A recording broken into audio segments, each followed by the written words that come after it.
What if the reason you feel out of place is because this world was never built for your kind of consciousness? Imagine that from the moment you were born, you were pushed into a system that numbs your intuition and buries your energy. You were never told that your disconnection is a sign, not a failure, but of awakening. Because there are forces, both visible and unseen, that thrive on your silence. Most people will go their entire lives feeling like something is missing without ever asking what. The truth? You carry a frequency that doesn't fit into this reality, and that's exactly why you're here. Ancient civilizations knew this. Mystics spoke of it. But today, 99% of people are taught to forget it. And the few who remember are often labeled crazy, lost, or broken. But you're none of those things. You're remembering. This is your invitation to stop doubting and start listening deeply. There's a doorway inside you waiting to be unlocked, and once you cross it, nothing will ever feel the same. But only if you're ready. You were born into a world already tangled in rules no one ever explained. From the beginning, they told you what's right, what's good, what's safe. But who decided these things for you? Who wrote the script that now shapes your every step? Somewhere along the way, you inherited a silent agreement, and the most disturbing part is that you've been following it without even knowing. This invisible contract tells you how to live, what to fear, when to smile, how to succeed, even how to respond to your own pain. It was signed by your parents, reinforced by school, echoed by media, sanctified by religion, and then etched into your subconscious as if it were the only way to be human. But what if all of this was just a performance?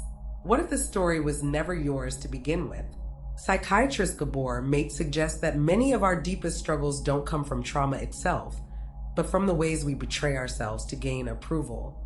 Carl Jung called this the shadow, all the parts of you that were silenced so you could fit in. But fitting in isn't wholeness. It's not peace. It's just quiet compliance dressed as belonging. That might explain why so many people live in a constant state of subtle anxiety, not knowing why. A study in the Journal of Behavioral Science revealed that people who feel chronically unfulfilled often can't trace the cause, because it's not a single moment, it's the slow erosion of truth under the weight of cultural conditioning. And the most dangerous part? It feels normal. We follow the script so well we start to believe it's who we are. You strive to be liked, productive, logical, even when your soul is crying out for something else. You wear the mask so long, your face forgets how to move without it. And when you start questioning this system, when you begin to see through the cracks, the world doesn't offer answers. It offers guilt, fear, and distraction. But there's a strange moment, subtle, quiet, when that invisible contract starts to feel heavier than your own skin. When you wake up and everything seems just a little too scripted. When your body is here, but something in you is standing just outside it, watching. And it's precisely at that moment that reality begins to unravel. Because once you see the contract, you can't unsee it. And if you didn't sign it, do you really have to keep obeying it? But that question only matters if you're ready to remember who you were before the script began. There's a strange silence that lives inside people who've never felt at home in this world. It's not depression. It's not dysfunction. It's something far more elusive, like standing in a crowded room and realizing you're hearing a sound no one else seems to notice. A frequency just beneath the noise, almost imperceptible but persistent. You've probably felt it. That sensation of drifting through conversations that feel shallow, routines that feel mechanical, relationships that never quite reach the depth you crave. And maybe you started to wonder if there was something wrong with you. If you were too sensitive, too intense, too quiet. But what if those aren't flaws at all? What if they're signs you're tuning into something real? Psychologist Dr. Elaine Aron coined the term highly sensitive person to describe individuals who process stimuli more deeply, not just physically, but emotionally and energetically. These aren't people with a disorder. They're people with a gift, one that often feels like a curse in a world that celebrates noise over nuance. And yet, the discomfort you feel isn't a malfunction, it's misalignment. Maria Paz, a Chilean artist and yoga teacher, shared on her Instagram how she spent years fighting her sensitivity. She took medication, forced herself into busy social circles, tried to be normal. Nothing worked. Only when she embraced daily grounding practices and began journaling her intuitive insights did she realize her discomfort was a message. Not from the mind, from the soul. What if the pain of not fitting in isn't an illness, but a compass? A spiritual tension pulling you away from the artificial toward the authentic? What if your anxiety is actually a side effect of resisting the path your energy was designed to follow? That might explain why every time you try to fix yourself, something inside resists. And it's exactly at the moment when you stop trying to fix your frequency that something starts to awaken. A quiet power, a remembering, a connection that doesn't ask for explanation, only attention. Because you were never meant to vibrate at the volume of the world around you. You came wired for something far more refined and far more rare. But only if you're ready to listen beyond the noise. You were told to be normal, to act normal, to think in ways that make sense to others. But no one ever explained what normal really means. Only that if you step outside of it, something must be wrong with you. But what if normal is the biggest lie ever sold to the human spirit? Normal isn't truth. It isn't health. It's a pattern, repeated often enough that it starts to look like safety. Philosopher Michel Foucault warned that societies create systems of control by defining what's normal and then punishing anyone who falls outside those lines. Not through force, but through shame, through silence, through invisibility. British philosopher Jules Evans once shared, in an interview with BBC Radio 4, how he nearly destroyed his life trying to become the person the world told him he should be: rational, confident, linear. But beneath it all, he was drowning, not in failure, but in the weight of pretending to be someone else. And this is what most people call success. The truth is, normal has become a disguise, a uniform people wear so they won't be questioned. It flattens your voice, shrinks your curiosity, trains you to mistake repetition for meaning. And somewhere in that process, your soul stops singing, not because it has nothing to say, but because it no longer feels welcome here. Modern neuroscience is starting to confirm what mystics have always sensed: minds don't come in one shape. The 2022 Journal of Neurodiversity revealed that traits often seen as abnormal, heightened emotion, divergent thinking, intuitive pattern recognition, are actually markers of untapped creative and empathic potential. In other words, your difference is data. So what happens when you stop chasing normal and start studying your own patterns? What if everything you were ashamed of was never meant to be fixed, only understood and finally used? Because there's a moment, quiet and almost imperceptible, when you realize normal isn't a goal. It's a trap, and you were never meant to fit in. You were meant to wake up, but only if you're ready to stop apologizing for who you are. You sleep, but never feel rested. You eat well, move your body, take your supplements, but something still feels drained, as if your energy is leaking through invisible cracks. What if the tiredness you're carrying isn't about your body, but your soul trying to speak? Not all exhaustion is physical. Sometimes it's the cost of living a life that doesn't match your frequency. Psychiatrist and energy empath Dr. Judith Orloff has written extensively about what she calls energy vampires: environments, conversations, even internal narratives that deplete you on a cellular level. The kind of fatigue that no nap can fix. Across online forums like Reddit's r/spirituality, thousands of people share eerily similar experiences. Feeling inexplicably exhausted after visiting crowded places, working in jobs that stifle meaning, or spending time around people who constantly dismiss their inner world. They're not being dramatic, they're describing a type of spiritual depletion that modern science is only beginning to study. The HeartMath Institute, in its research on heart-brain coherence, discovered that emotional discord directly disrupts the body's natural energy rhythm.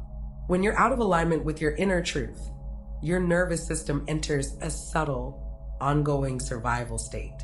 It's not that you lack energy, it's that you're constantly spending it trying to stay somewhere you were never meant to be.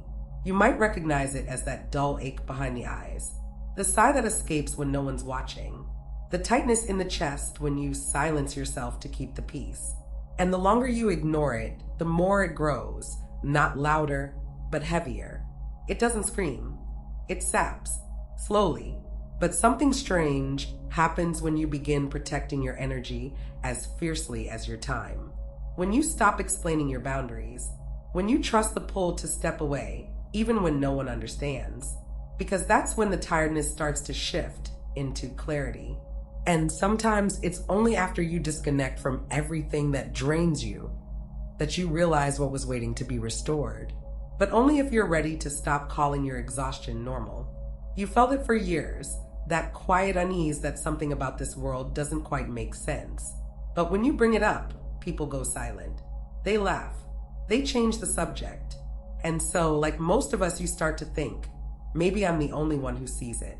But what if you're not? There's a reason you feel alone, even in a crowded room. A reason you've had thoughts you never dared to say out loud. The truth is, there are thousands, maybe millions, who feel exactly as you do. But they've been trained to keep quiet, conditioned to pretend. Because talking about these things, it breaks the illusion that holds the whole system together. After the global shift triggered by the pandemic, a sudden spike in spiritual awakenings began appearing in therapist offices, coaching sessions, and online communities. Authors like Eckhart Tolle and Byron Katie reported a surge in messages from people around the world saying the same thing. I can't pretend anymore. These weren't people falling apart. They were finally waking up. There are private groups, quiet digital sanctuaries on Facebook, Telegram, and Reddit, where people openly speak of feeling like they were dropped into the wrong world. They share dreams, synchronicities, strange memories that don't fit linear time. They aren't seeking attention. They're searching for confirmation, proof that their inner knowing isn't madness. And what's perhaps most intriguing, many describe a specific moment when everything changed. A dream that felt more real than waking life. A sound they couldn't explain. A conversation that felt scripted, as if reality itself was glitching. They call it the shift. Not because they know what's coming, but because something already has. You may not see them. You may not hear them. But they're watching the same cracks in the surface that you've been sensing. Not broken people. Just awake and cautious. Because when too many voices speak the same forbidden truth, the illusion starts to flicker. And that flicker is growing brighter. But only if you're ready to stop hiding your light. You try to be calm. You try to play along. But deep down, something in you keeps asking questions no one wants to answer. Why does the world feel so artificial? Why does success feel empty? Why do so many people look alive, but feel hollow? Maybe it's not you that's the problem. Maybe the world wasn't built for people like you. In fact, it wasn't. Our systems, education, work, even medicine, were designed during eras obsessed with control and conformity. The goal was never to nurture consciousness.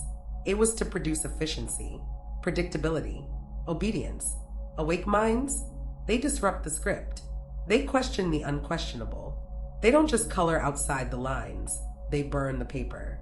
In 2023, researchers at MIT released a study showing how creative, intuitive students were consistently penalized in traditional education settings.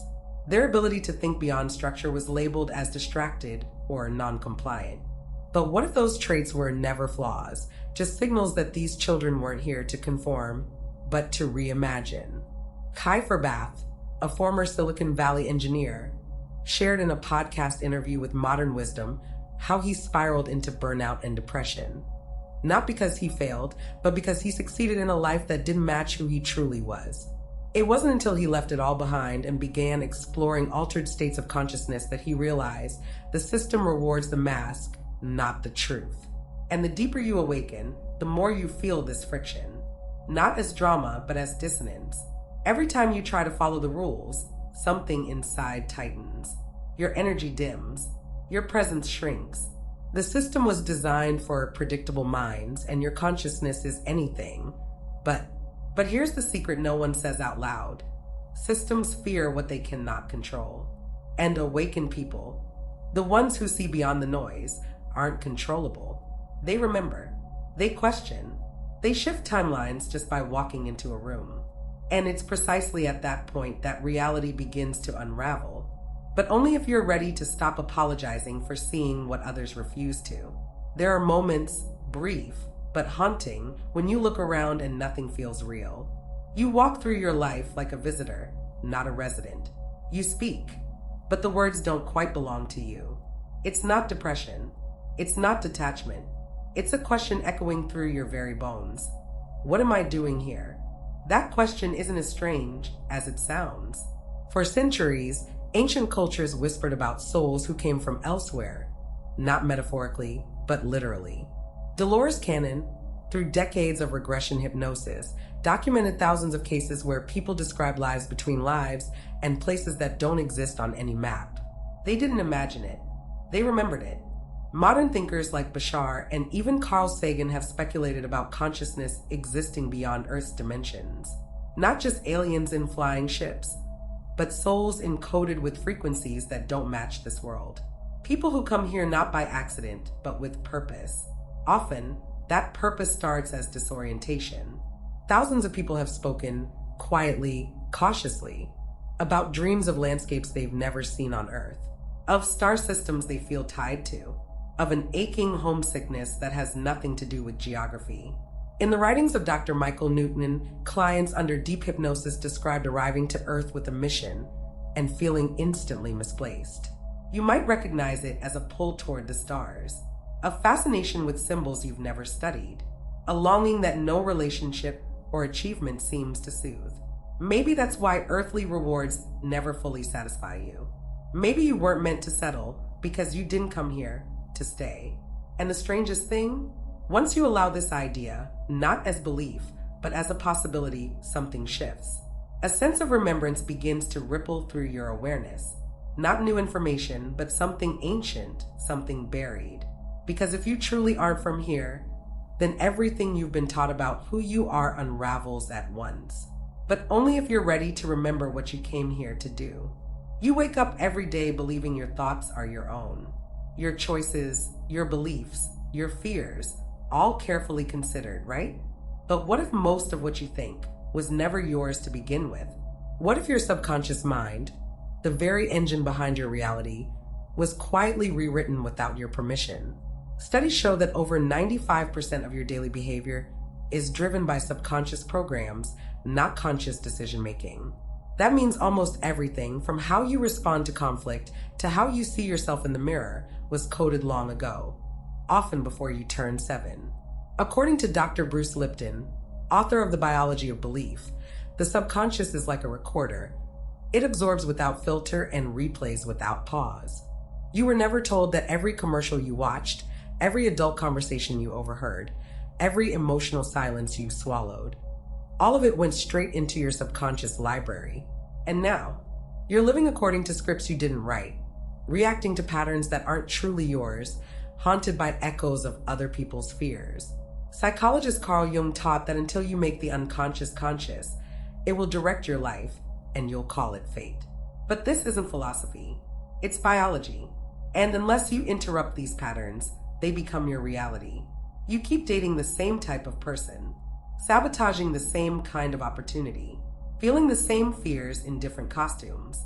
Some begin breaking this cycle through practices like theta healing or active shadow work. But even the simple act of observing your inner dialogue, noticing when your reaction feels borrowed, can start unraveling the spell. This isn't about fixing yourself. It's about retrieving yourself from the false identities you've been forced to wear.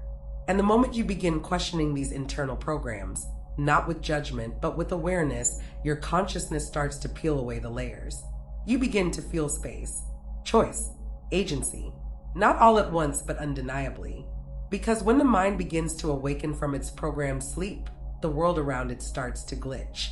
But only if you're ready to stop mistaking old code for who you really are. There's a reason you've always felt different. A reason why the ordinary never satisfied you. Why small talk exhausts you. And why certain places or people make you feel like you're remembering something you never learned. That reason isn't dysfunction. It's direction. And long before this life began, it was already known. In ancient cultures, the soul wasn't seen as random. You weren't born by accident, and you didn't arrive empty. The Tibetans, Egyptians, and Mayans all believed the soul entered the body with a specific purpose, a thread of meaning woven into your energy from the very beginning. Their sacred texts didn't ask if you had a mission. They asked whether you would have the courage to remember it. Many people today feel a subtle, lingering pull towards something unnamed. Jacob Nordby, a writer who shared his journey on Gaia TV, spoke of years lost in depression, self-doubt, and mental fog, until, through plant medicine and intentional solitude, he began receiving vivid insights. Not visions of grandeur, but quiet instructions. The mission wasn't spectacular. It was precise and deeply personal. Modern psychology, too, has begun to catch up. Viktor Frankl, in his work Man's Search for Meaning, described how human suffering often stems not from pain itself, but from the absence of purpose. We're not wired to drift. We're wired to serve something greater than ourselves. But when that mission is suppressed, it doesn't disappear. It turns inward, often as anxiety, addiction, or the feeling of being permanently lost. Some holistic therapists use a practice called the soul line, a mapping of recurring emotional patterns, moments of awakening, and persistent callings to help people reconnect with their deeper path. Not to invent meaning, but to recognize the signs that were always there. The mission doesn't shout, it whispers. And when you finally stop looking for the answers out there in careers, relationships, or validation, something opens inside. A sense of quiet urgency, as if a door you've passed 1,000 times suddenly clicks open, and behind it, something waits. Because the question was never whether you have a mission. It's whether you'll still pretend not to hear it. But only if you're ready to remember why you came. You've had moments where something inside you knew, deeply, instinctively, that something wasn't right. You spoke it out loud, or maybe just hinted at it, and they laughed. They called it strange, naive, irrational. And in that instant, you shrank. Not because you were wrong, but because your truth didn't fit their comfort zone. There's a name for this, the Cassandra effect, named after the Greek myth of the woman who was cursed to speak the truth, but never be believed. In psychology, it describes the phenomenon of people who sense what others can't yet see, but are dismissed as paranoid or unstable. Not because their vision is flawed, but because it's too early. Marianne Hinke, an American nurse interviewed by a Swedish holistic hospital, shared how she was mocked by colleagues for saying she could feel death approaching certain patients' days before any medical sign. Years later, she was invited to lead research on intuitive diagnostics, not because she changed her truth, but because the world slowly caught up to it. Philosopher Nancy Twanis speaks of the epistemology of ignorance, the systemic denial of truths that challenge collective illusion. This isn't just about facts. It's about perception. Some truths threaten the entire structure of what people believe is real. And when that happens, the messenger becomes the threat. That's why so many intuitives, empaths, and visionaries learn to go quiet. They censor themselves. They second-guess their knowing. And that silence becomes a slow death of the spirit. Not because their truth was invalid, but because it arrived in a world not ready to receive it. But the soul doesn't forget. It continues whispering, urging, pressing, until one day, the pressure of holding it in becomes more painful than the fear of being misunderstood. And it's precisely at that moment, when you risk speaking what only you can feel, that the entire field around you begins to shift. But only if you're ready to be heard, even if your voice shakes. You've had that feeling, haven't you? The one where the world looks real, but somehow feels hollow. Where you go through the motions, say the right things, do what's expected, and still, deep inside, something feels off. Like you're inside a story that no longer makes sense, or maybe never did. This isn't confusion. It's clarity in disguise. Philosopher Ken Wilber described this as stepping outside the flat land. The moment consciousness begins to pull away from surface-level reality and sense the deeper, invisible architecture underneath. It doesn't feel like enlightenment. It feels like being lost, because your inner compass no longer points to what others call home. For some, this shift is misdiagnosed. Giselle de Leon, an Argentine therapist, once shared how she was told she had chronic depersonalization, when, in truth, she was entering a profound state of spiritual emergence. What looked like mental disorder was actually the nervous system recalibrating to a new level of awareness. She wasn't disappearing. She was waking up. Physicist David Bohm proposed that reality behaves more like a holographic projection than a fixed solid world. And when your mind starts pulling away from the illusion, It's not that you lose direction, it's that you begin seeing the strings behind the puppets. It's disorienting, but it's also the first glimpse of freedom. You start to notice patterns repeating, conversations looping, emotions rising for no clear reason. It feels like a glitch, but what if it's not? What if your soul is intentionally stepping outside the simulation to understand what lies beneath it? What if the emptiness you feel isn't a void, but a clearing? And that's where things begin to shift. Not externally, internally. You stop looking for landmarks. You stop chasing validation, because you begin to feel something even more powerful than answers. You begin to feel your own presence returning. And it's exactly there, in the space where the illusion fades, that something real begins to form. But only if you're ready to stop pretending you're lost. Lately, time doesn't move the way it used to. Days blur together. Moments stretch, then vanish. People seem distracted, distant, even from themselves. And deep down, you feel it too. Something in the atmosphere has changed. Not emotionally, energetically, as if the world is glitching beneath its surface. This isn't imagination. According to research from the HeartMath Institute, shifts in human emotional states directly affect the planet's electromagnetic field. When collective consciousness experiences global fear, uncertainty, or awakening, Earth responds.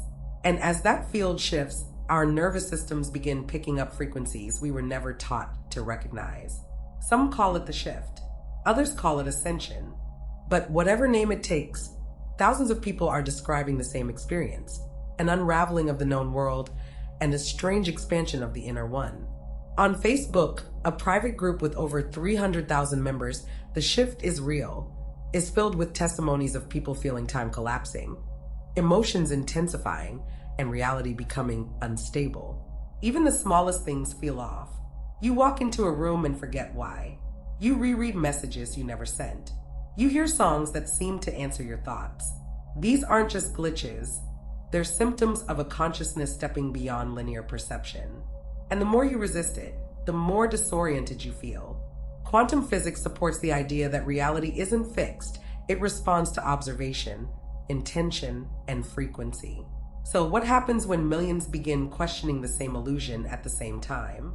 The script stutters, the matrix flickers, and suddenly, the veil that made this world feel solid thins. And somewhere in that liminal space, not quite here, not quite there, something begins to awaken. Not in the world outside, but in you. And it's in that quiet awakening that the most unexpected thing begins to unfold. But only if you're ready to stop pretending everything is as it was. Since you were a child, they told you to toughen up. Stop crying. Be realistic. You were told that your emotions were too much, your thoughts too deep, your energy too strange. But what if the very things they asked you to quiet were never meant to be silenced? What if they were instruments, finely tuned, just waiting to be played? Sensitivity isn't a flaw. It's perception. It's awareness turned up to a level that most people have forgotten how to feel. Psychiatrist and energy expert Dr. Judith Orloff describes empaths and sensitives as people who absorb not just emotion, but energetic information from their environment. They aren't fragile. They're finely wired. And in a loud world, they hear the frequencies others miss. Sean Wu, a former U.S. soldier interviewed by Vice News, spoke about his years struggling with PTSD and sensory overwhelm. Only later, when he stepped into energy healing and breath work, did he realize that his weakness was in fact a spiritual skill. He wasn't breaking down. He was breaking open into a version of himself that could sense what others suppress. Recent research from Stony Brook University supports this. Highly sensitive individuals process external stimuli with greater neurological depth. That means louder feelings, yes, but also stronger intuition, sharper insight, and faster energetic shifts. In ancient times, these people weren't seen as broken. They were seers, healers, guides. But when no one teaches you how to use the instrument you were born with, every vibration feels overwhelming. You pick up on moods, thoughts, even physical pain, and think it's all yours.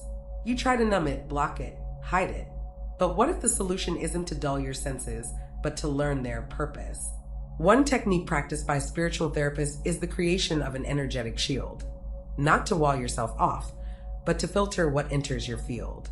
Like tuning a stringed instrument, your sensitivity needs calibration, not suppression.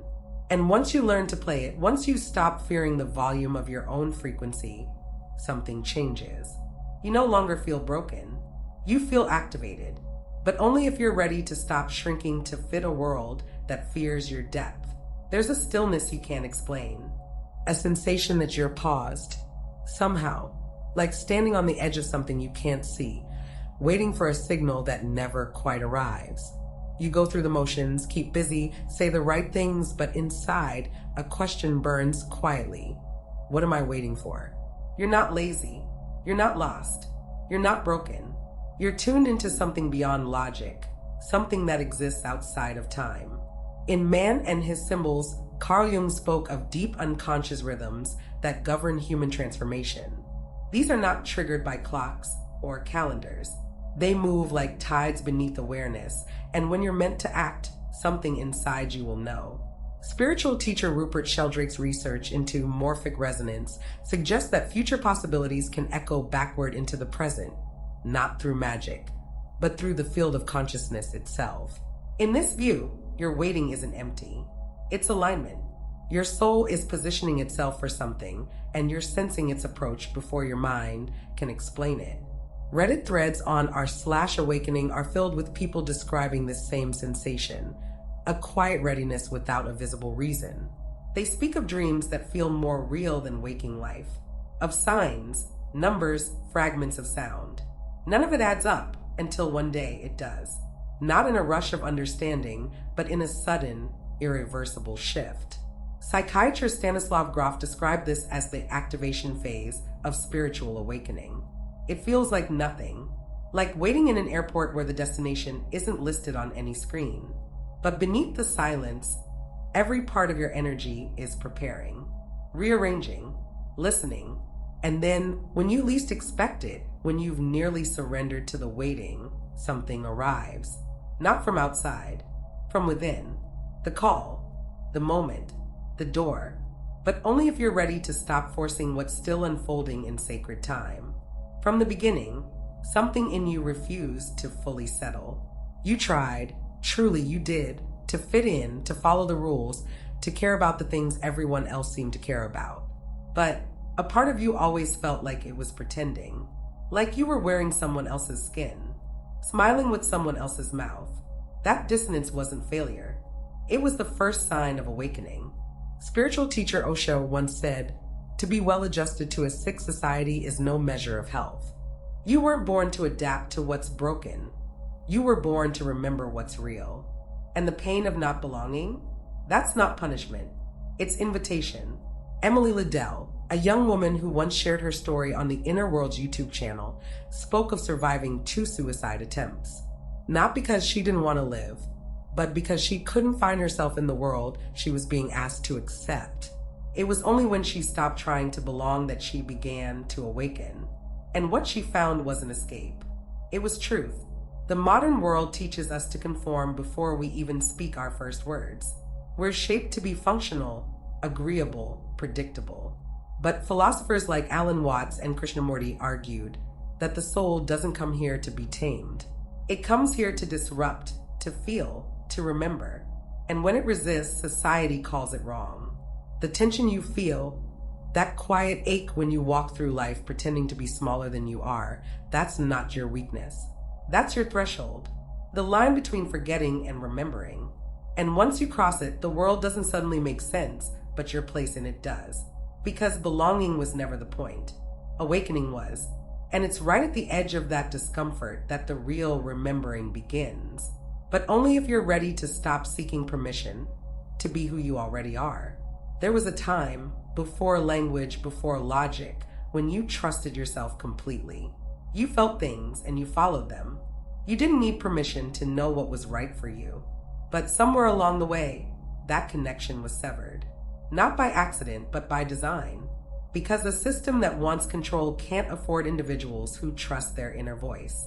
From the first day of school, you were trained to prioritize facts over feelings, rules over resonance. You were taught to sit still, not because your body was wrong, but because your natural rhythm threatened the order of the machine. Sir Ken Robinson once said, "We are educating people out of their creativity." But it's deeper than that. We are disconnecting people from their own knowing. Intuition isn't magic.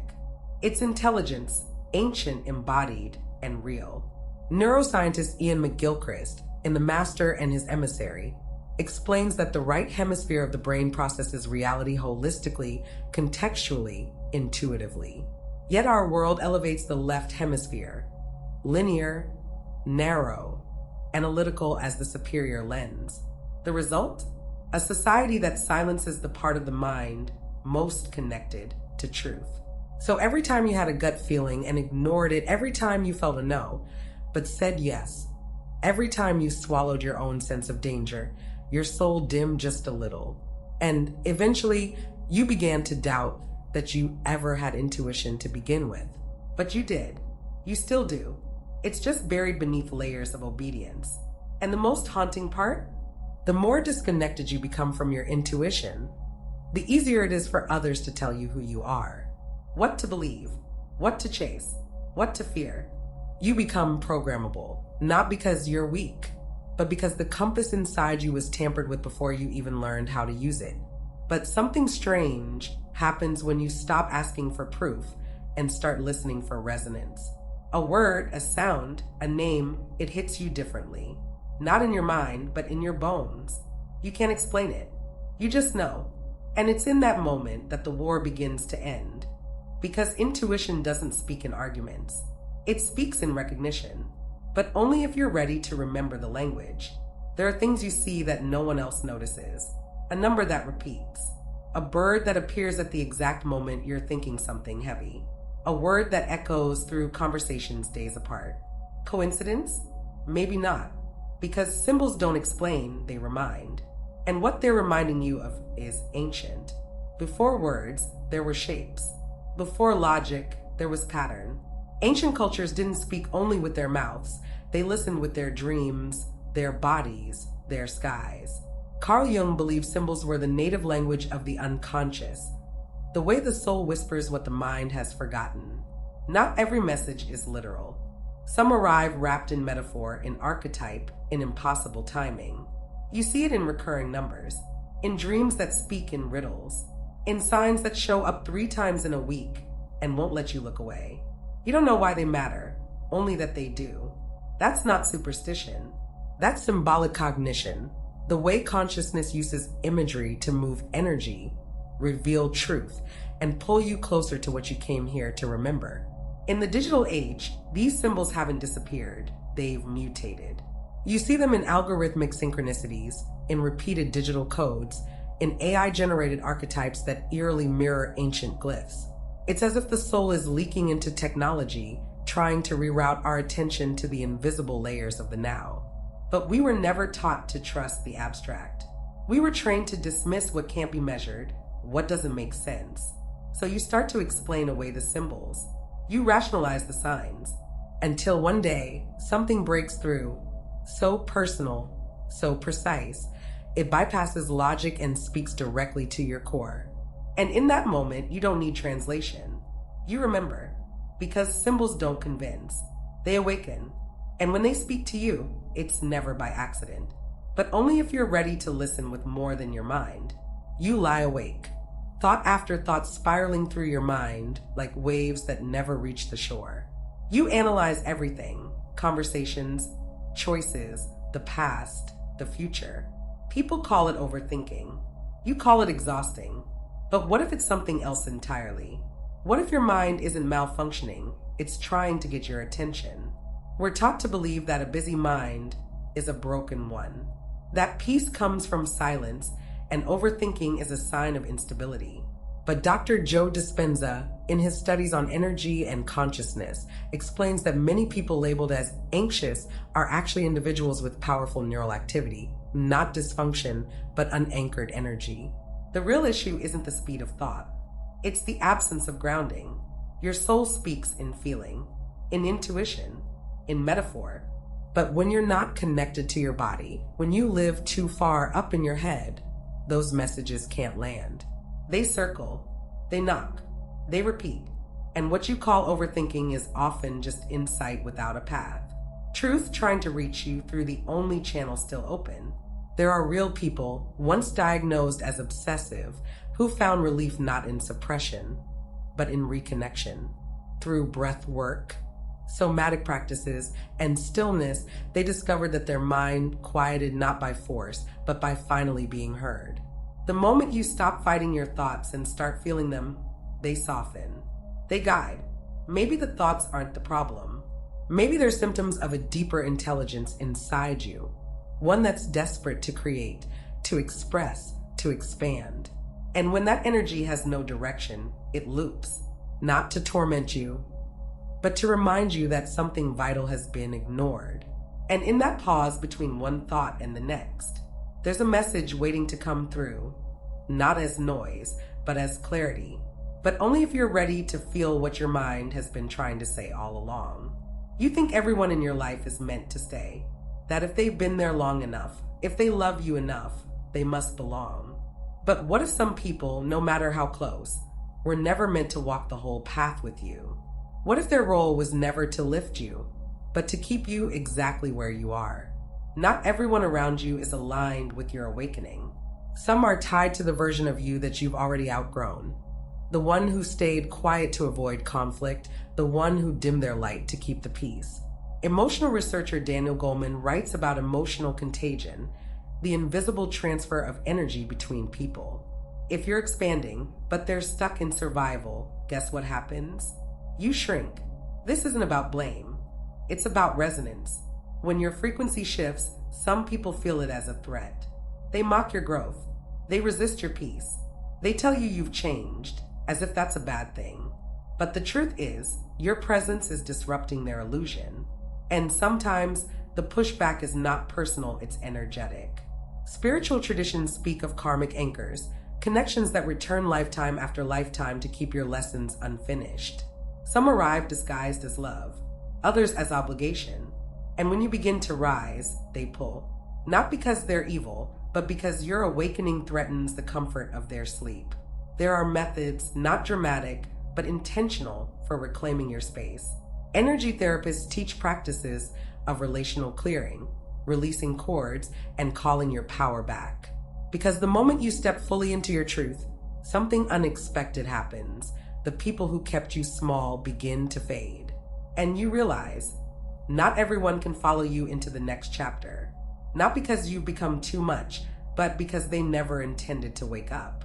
But only if you're ready to stop confusing connection with captivity.